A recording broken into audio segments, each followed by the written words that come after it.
जय जगत्माता बगलामुखी ओम ह्रीं बगलामुखी वरदे सर्वसौभाग्यप्रदायिनी समस्त भक्तानां सर्व अभीष्टं साधय साधय ह्रीं ओम स्वाहा. ஸ்ரீ சூரியமங்கலம் அத்வைத வேத வித்யாபீடத்திலே உள்ள பகலாமுகி தேவி க்ஷேத்திரத்திலே இருந்துதான் நான் இப்பொழுது உங்களிடம் பேசிக்கொண்டிருக்கிறேன். இந்த போர்டிலே தெரியப்பட்டது சுக்லாம்பரதரம் விஷ்ணும் சசிவர்ணம் சதுர்புஜம் பிரசன்னவதனம் தியாயேத் சர்வ விக்னோபசாந்தயேல். அதுதான், இது எல்லாருக்கும் தெரிஞ்ச விஷயம்தான். நான் இதை பற்றி சொல்கிறதுக்கு முன்னாடி சில விஷயங்கள் உங்களிடம் சொல்ல வேண்டியதாக இருக்கிறது. அதாவது இந்த பௌரோகித்யம், அதாவது புரோகிதன்மார் என்று சொல்லுவாங்க இல்லையா, அவர் செய்யப்பட்ட அந்த கர்மத்துக்கு தான் பௌரோகித்யம் என்று பேர். இந்த பௌரோகித்யம் செய்யப்பட்டதில் எத்தனை பேர் உண்மையாக உள்ளவர் இருக்கு என்று நீங்கள் தெரிஞ்சு கொள்ள வேண்டியதாக இருக்கிறது. ஏனென்றால் பல பேரும் வீட்டில் வந்து அந்த பூஜை பண்ணியாச்சு, இந்த பூஜை பண்ணியாச்சு, அப்படி பண்ணியாச்சு, இப்படி பண்ணியாச்சு, அப்படி எல்லாம் சொல்கிறாங்க. ஆனால் என்ன பூஜை நடந்தது என்று கேட்டால் அது தெரியலை. ஐயர் வந்தாங்க, யாகம் வளர்த்தாங்க, ஏதோ எல்லாம் பண்ணினாங்க, போயிட்டாங்க. அப்படி மூடத்தரமாக இருக்கக்கூடாது. ஒரு ஆளை பூஜைக்கு உள்ளே கூப்பிடும் பொழுது, இல்லை ஒரு பரிகார யாகத்துக்கு அவர் வரும் பொழுது, இல்லை உங்களுடைய ஜாதகம் பார்த்து கொண்டு இன்ன தோஷங்கள் இருக்குது, இந்த பரிகாரம் நான் பண்ணலாம் என்று சொல்லி அவர் வரும் பொழுது, நீ என்னென்ன பரிகாரங்கள் பண்ண போகிறேன், என்னென்ன தோஷத்துக்கு என்னென்ன பரிகாரங்கள் பண்ண போகிறேன், அது கொஞ்சம் எழுதி கொடு அப்படி சொல்லணும். அவர் கையால் அது எழுதி வாங்கி நீங்கள் வைக்கணும். அடுத்ததாக இதே மாதிரி போகப்பட்ட இடங்களில் இதுக்கு முன்னே ஏதாவது பரிகாரம் பண்ணியிருக்கான்னு கேட்டால் இதை காட்ட வேண்டும். நீ என்னென்ன பரிகாரம் பண்ண போகிறேன் அதை எழுதி கொடுன்னு சொல்லும்போதே சிலவங்க பின்னாடி போயிடுவாங்க. ஏனென்றால் ஹிந்து சாஸ்திரத்தில், ஹிந்து மதத்தில் 90% இந்த புரோகிதன்மாரும் சும்மா ஏமாத்துறது தான். அவருக்கு ஒன்றுமே தெரியாது.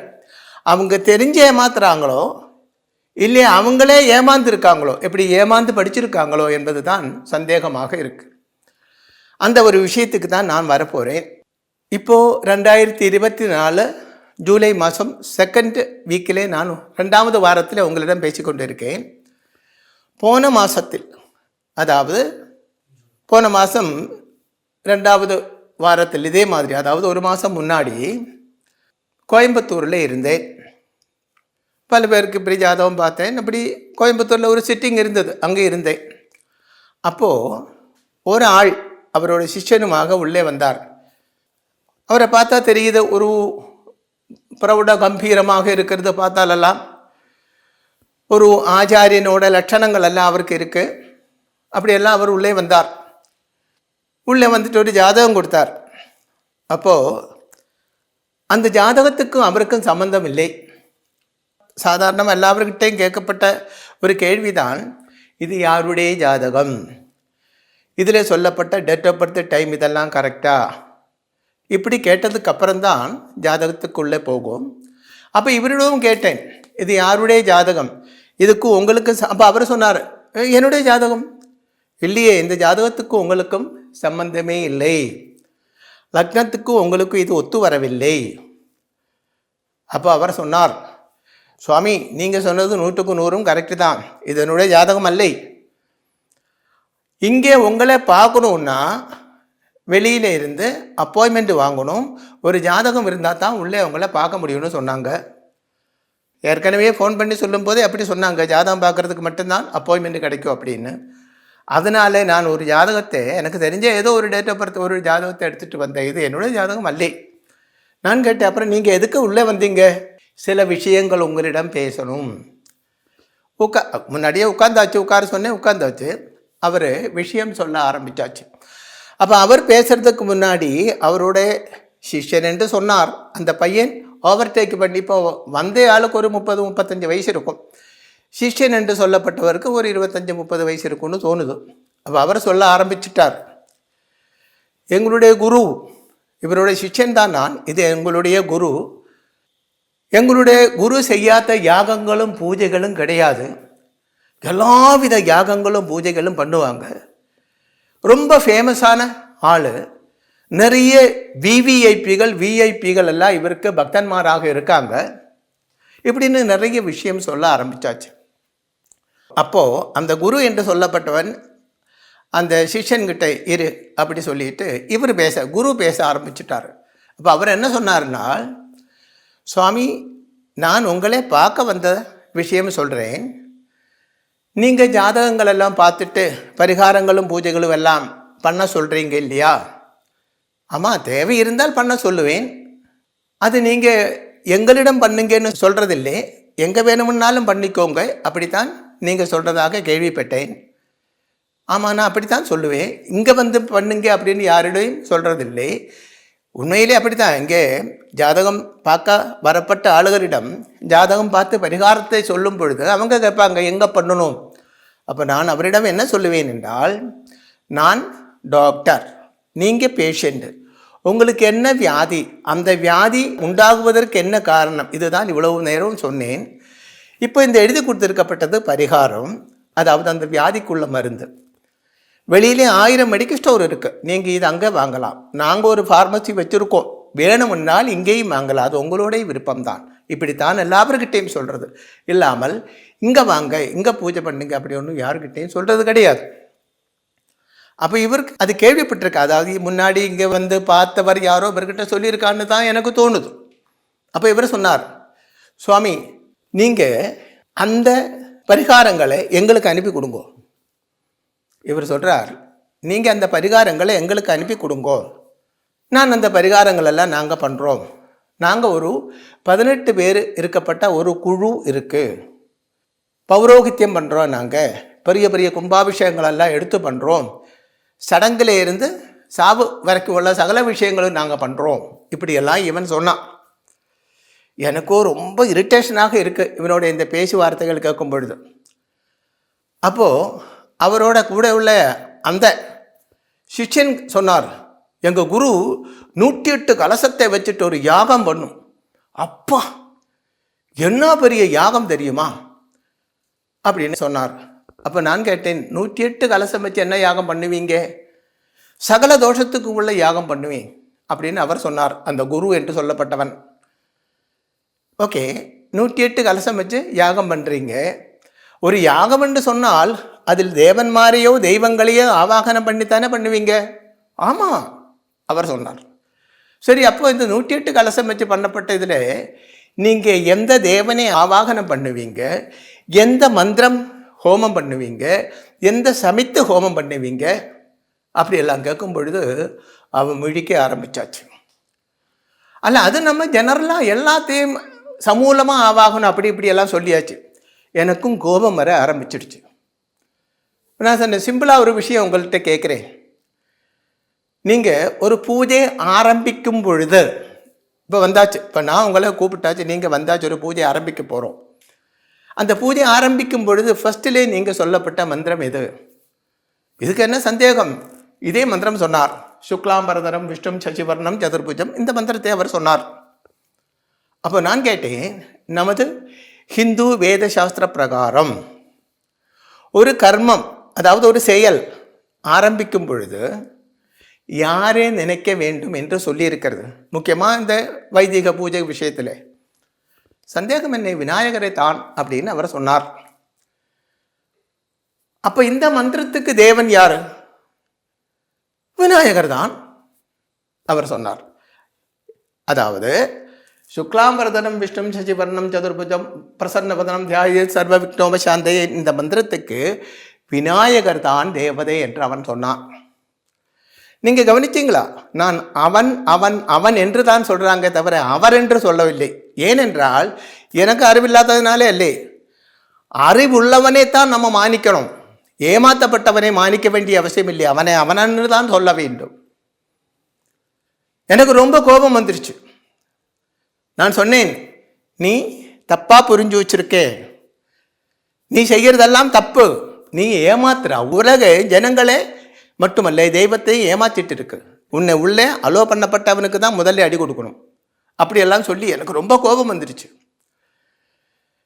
இனி நம்ம இந்த மேட்டருக்கு வருவோம். இது ஒரு 75% ஆளுகளும் தமிழ்நாட்டிலேயும் மட்டுமல்ல, இந்தியாவிலே டோட்டலாக 75% பௌரோகித்யம் செய்யப்பட்ட ஆளுகளும், அதாவது புரோகிதம் செய்யப்பட்ட ஆளுகளும் சில தந்திரிமாரும் இது விநாயக மந்திரம் என்று நினச்சிட்டு இருக்காங்க. அப்படி ஃபாலோ பண்ணி வர்றாங்க. நீங்கள் ஒரு பிள்ளையார் க்ஷேத்திரத்தில் போயிட்டு, ஒரு விநாயக பகவானோட க்ஷேத்திரத்தில் போயிட்டு ஒரு அர்ச்சனைக்கு கொடுத்து பாருங்களே, உடனே அவர் சுக்லாம்பரதரம் விஷ்ணு சசிவர்ணம் இப்படி ஆரம்பிப்பார் அந்த ஐயர். நீங்கள் கூட சில நேரத்தில் இந்த மந்திரம் ஜபம் பண்ணுறது உண்டாயிருக்கலாம். ஆனால் விநாயகருக்கும் இந்த மந்திரத்துக்கு எந்த விதமான சம்பந்தமும் இல்லை. அது நல்லா புரிஞ்சுக்கோங்க.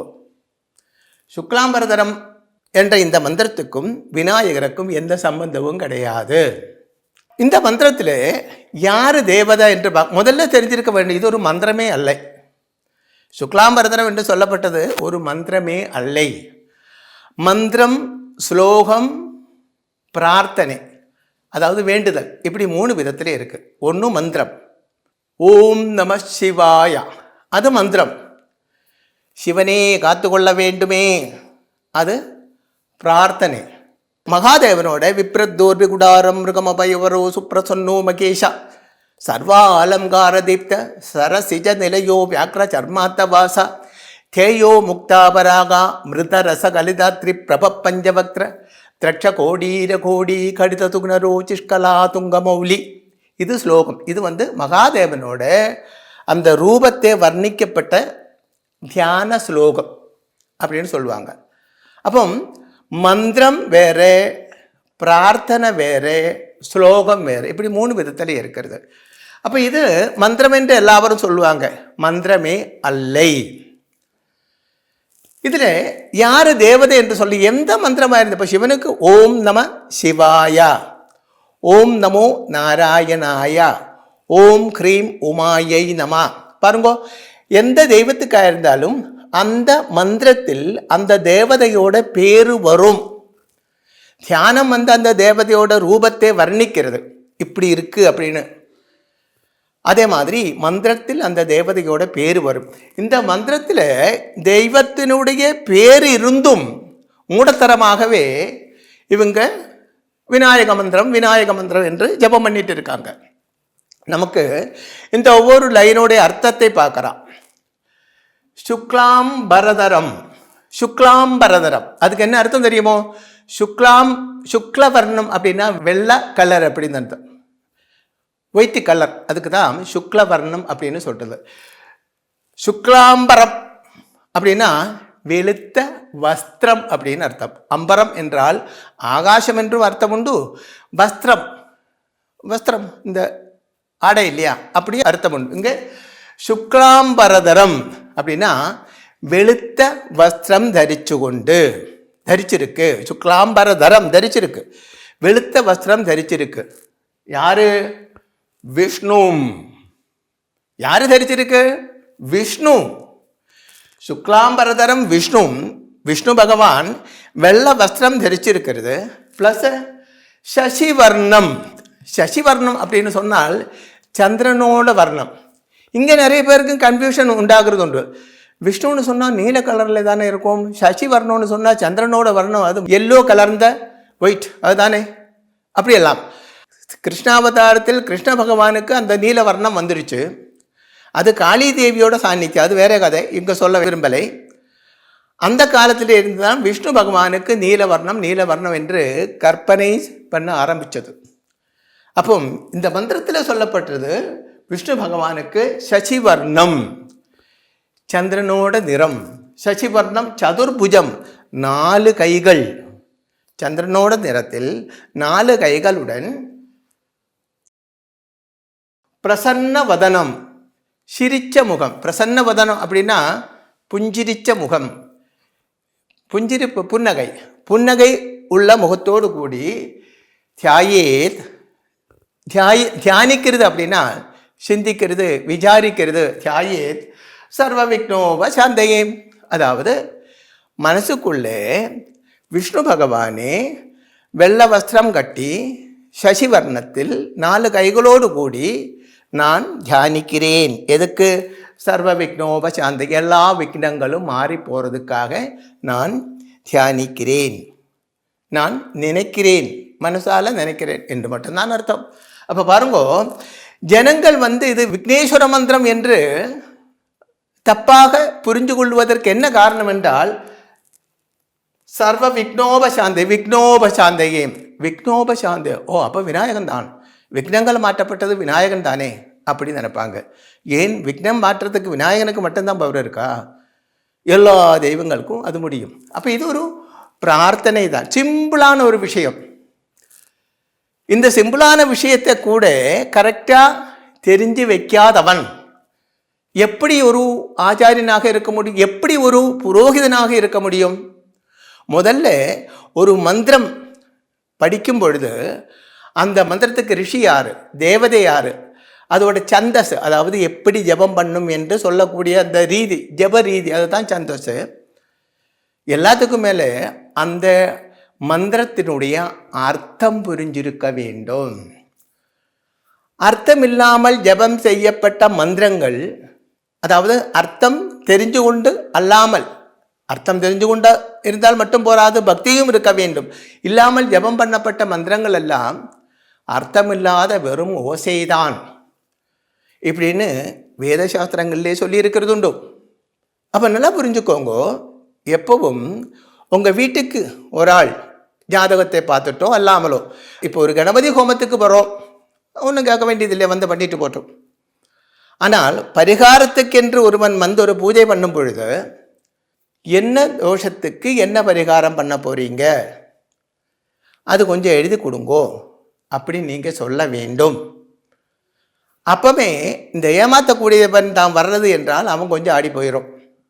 கண்டிப்பாக அது சூழ்ச்சிச்சு வைக்க வேண்டும். இவன் எழுதி கொடுக்கப்பட்டது எழுதி தர்றதாக இருந்தால் மறுபடியும் எங்கேயாவது ஜாதகம் பார்க்க போகும்போது, ஆமாம் இந்த மாதிரி எல்லாம் தோஷங்கள் இருக்கே, இதுக்கு பரிகாரம் பண்ணவில்லையா என்று கேட்டால், அந்த பரிகாரம் பண்ணேன், இந்த பரிகாரம் பண்ணேன், என்னன்னு தெரியல அப்படியெல்லாம் சொல்ல வேண்டாம். இந்த லிஸ்ட்டு கொடுத்தால் போதும், இதுதான் பண்ணுனாங்க, டேட்டு போட்டு எழுதி தர சொல்ல வேண்டும். ஜெகத் மாதா மகாதேவின் கிரகத்தால் நல்ல ஒரு ஆத்மீய வாழ்க்கையை நமக்கு உண்டாகட்டும். உண்மையான ஹிந்துத்துவம் என்ன என்று ஜனங்கள் புரியட்டும். சனாதன தர்மம் வளரட்டும். ஜெய் ஜெகத் மாதா பகலாமுகி. பகலாமுகி அம்மையின் கிரகத்தால் உங்களுக்கு சர்வகாரிய சித்தியும் ஆயுர் ஆரோக்கிய சித்தியும் உண்டாகட்டும் என்று ஆசீர்வாதம் செய்கிறேன்.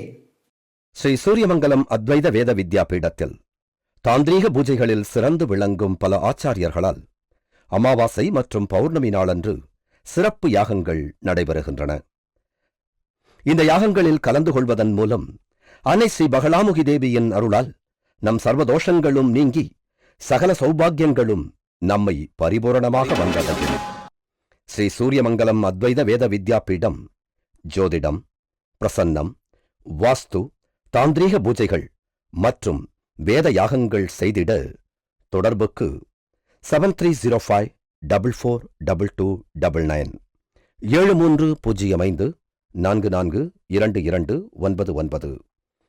தொடர்பு மையங்கள் சென்னை, கோவை, பெங்களூரு, ஹைதராபாத், விஜயவாடா, டெல்லி, மும்பை, திருநெல்வேலி, டெக்சாஸ்.